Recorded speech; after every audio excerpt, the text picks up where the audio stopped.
Olá, bom dia. Hoje é 14 de abril.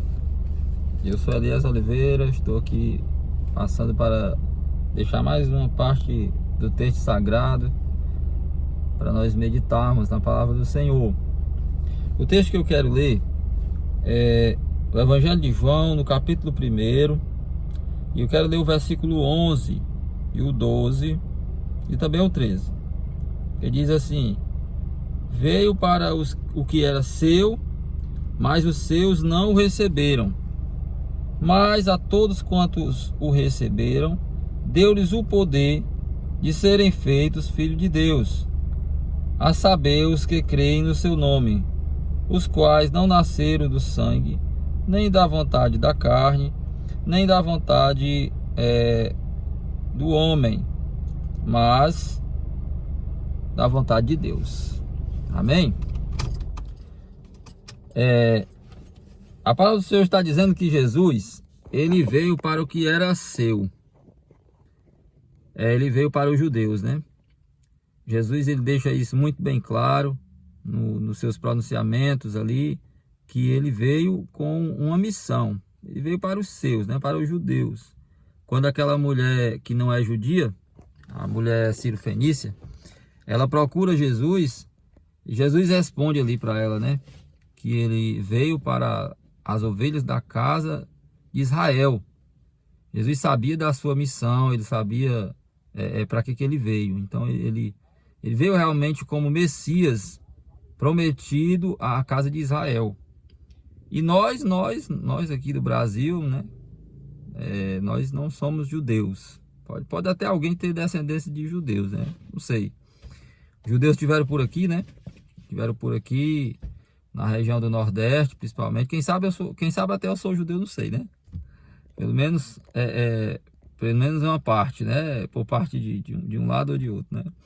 Mas enfim, a questão aqui não é essa, mas é que Jesus veio para os judeus e ele foi rejeitado, né, gente? Jesus não foi reconhecido pelos judeus. Nós estamos aí num período que pelo menos o catolicismo romano, ele declara a Semana Santa, né? Ele comemora a Páscoa, embora nós não sabemos se exatamente é nesse período a Páscoa, né? Mas é o que se comemora no catolicismo, né? Então, só que as pessoas não têm entendimento às vezes do que realmente é a Páscoa, né? Mas enfim, Jesus, ele veio para os judeus, mas ele não foi recebido, ele foi rejeitado, ele foi morto, capturaram ele, os principais sacerdotes, que eram os religiosos da época, e tinham também influência política. Eles acusaram Jesus injustamente, conseguiram testemunha falsa contra Jesus e condenaram Jesus à morte de cruz, que é uma morte cruel, era a morte, né, que os bárbaros usavam, né, a crucificação. E o Império Romano começou também a adotar essa prática, que era uma condenação para humilhar realmente a pessoa publicamente, né? E era uma punição, uma pena de morte para os piores malfeitores, né? O nível máximo de criminalidade foi o que condenaram Jesus. E são muitas motivações pelas quais Jesus ele foi morto, e a principal delas é a rejeição. Jesus foi morto porque ele falou verdades. Jesus foi morto porque ele denunciou o pecado daqueles religiosos, daqueles líderes. Jesus foi morto porque ele confrontou. Jesus ele não se adequou àquele sistema, mas ele veio para trazer a verdade, a palavra de Deus. E até hoje é assim, né? As pessoas mudam seus discursos para poderem ser aceitos em determinados ambientes, em determinadas culturas, em determinadas situações. Mas Jesus ele não é assim. Jesus ele é autêntico. Ele chega com a mensagem do Pai, com a mensagem da verdade, e o seu compromisso é com a verdade. E por isso aqueles homens o condenaram. E nós podemos ter várias motivações que levaram Jesus à morte. nós podemos ver que os principais sacerdotes, né, eles condenaram Jesus e desejavam prendê-lo por inveja. Eles tinham inveja da pregação de Jesus, porque Jesus é autêntico. Eles tinham inveja da liderança de Jesus, porque ele não usava de tirania, ele não usava de autoritarismo. Ele não tinha um poder, vamos dizer assim, econômico para que as pessoas se atraíssem a ele. Ao contrário dos religiosos da época, né, que eles detinham ali aquela liderança, porém era uma liderança opressora, né? A casta sacerdotal que eles exerciam ali era por família, mas Jesus, ele veio com a perspectiva direcionada à compaixão, aos pobres. Ele veio para as ovelhas perdidas da casa de Israel. Então os religiosos, eles invejavam Jesus por sua autoridade. Certa vez eles disseram, né, que Jesus pregava como quem tem autoridade. Outra vez vieram contestar a autoridade de Jesus. Olha, de onde é que tu tem autoridade?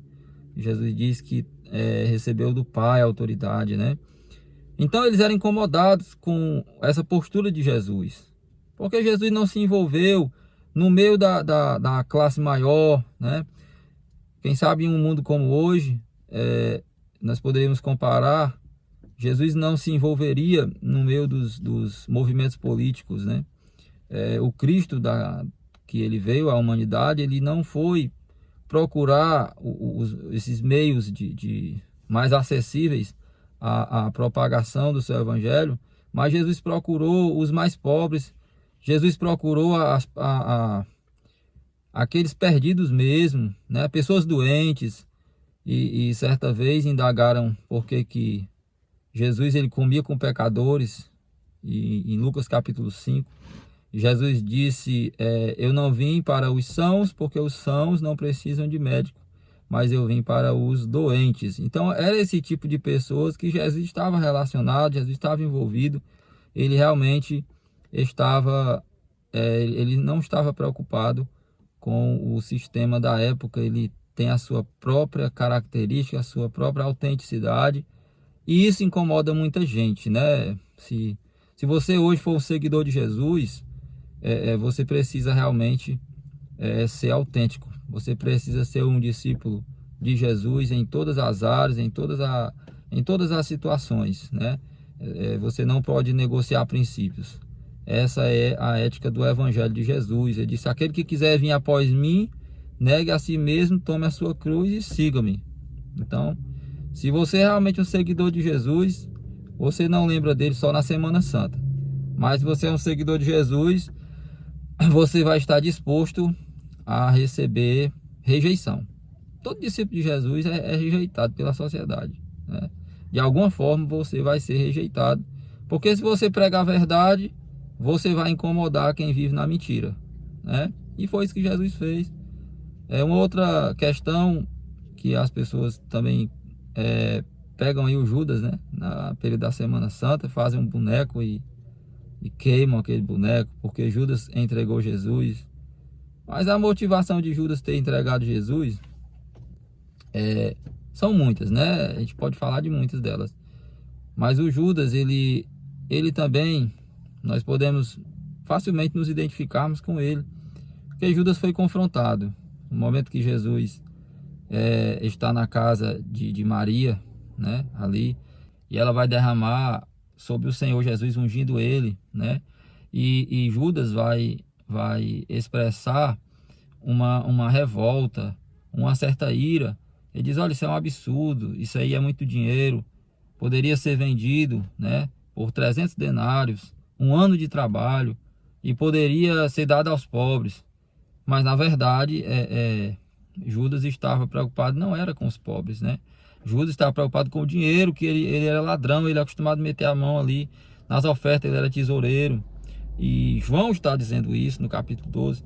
Mas enfim, a motivação de Judas é que Jesus repreendeu ele ali publicamente, e Judas não gostou. Se você olhar no capítulo 26 de Mateus, em seguida, após aquele momento ali, né, após aquele momento que Jesus repreende a Judas, Jesus diz para Judas: olha, os pobres sempre terei convosco, mas a mim nem sempre tereis. Então Jesus repreendeu ele não gostou. Assim que Jesus repreendeu, ele sai dali e ele procura os principais sacerdotes e ele faz uma proposta para eles: olha, quanto é que vocês vão me dar para eu entregar esse Jesus? Então, eu creio que não foi nem uma cobiça por dinheiro, mas ali foi uma ira de Judas, né? Então, uma certa ambição da parte de Judas, ambição por poder. Quando ele realmente descobre que Jesus vai ser morto, ele pode ter se frustrado, porque, puxa vida, o seu mestre ser morto, ser crucificado, ser envergonhado. Então, Jesus ele foi morto. Ele não foi aceito pelos judeus. E o Evangelho de João que nós estamos lendo aqui, ele vai dizer isso, né? Veio para os seus, que eram os judeus, e os seus não o receberam. Pelo contrário, eles crucificaram Jesus. E ele vai dizer: mas a todos quantos o receberam, deu-lhes o poder de serem feitos filhos de Deus. Glória a Deus, porque eu recebi Jesus na minha vida. E eu creio que você também queira receber esse Jesus na sua vida e enfrentar todas as dificuldades que o cristianismo traz para nós. O cristianismo nos traz muitos desafios. E o que me fez receber Jesus, o que me faz ser apaixonado por Jesus, é porque também eu gosto de desafios. E principalmente porque Ele é a vida eterna. O que me faz estar firme com Jesus é porque Ele é a salvação. E é por causa dele que eu sou filho de Deus, né? Tem gente assim: filho de Deus, filho de Deus, filho de Deus, não sei o que e tal. Não é todo mundo que é filho de Deus, gente. Todos são criaturas de Deus, criação de Deus. Mas só quem é filho de Deus é aquele que recebeu Jesus, né? Ele diz: olha, mas aqueles, todos a quantos o receberam, deu-lhes o poder. Essa palavra poder é privilégio. Deu-lhes o privilégio de serem feitos filhos de Deus, gente. Que maravilha! Você ser feito filho de Deus, ser aceito de novo, ser perdoado. E para você ser perdoado, você ser salvo, você ser filho de Deus, você ser um íntimo de Deus, voltar à comunhão, é necessário que você aceite Jesus. Você receba Jesus como seu único e suficiente Salvador. E nós não podemos ter um outro Salvador, um outro intercessor a não ser Jesus. Amém? Então, não importa se é judeu, não importa se é gentil, não importa. Não importa de qual cultura seja, não importa qual família você tenha nascido, todos os quantos receberam Jesus. São feitos filhos de Deus por causa da fé em Cristo Jesus, né? E ele vai dizer, o versículo a saber: os que não nasceram segundo a carne, mas que nasceram segundo o Espírito, né? Os quais não nasceram do sangue, mas da vontade da carne, nem da vontade do homem, mas de Deus. Então, esse filho de Deus, ele nasce no momento em que ele recebe Jesus na sua vida. É isso que Jesus vai dizer para Nicodemos lá no capítulo 3 de João, né? Olha, Nicodemos, tu tem que nascer de novo. E ele não entendeu. Ele não entendeu naquele momento. Jesus disse para ele: olha, é necessário nascer de novo. Ninguém pode entrar no reino de Deus se não nascer da água e do Espírito. Então, esse é o nascer de novo, tá certo?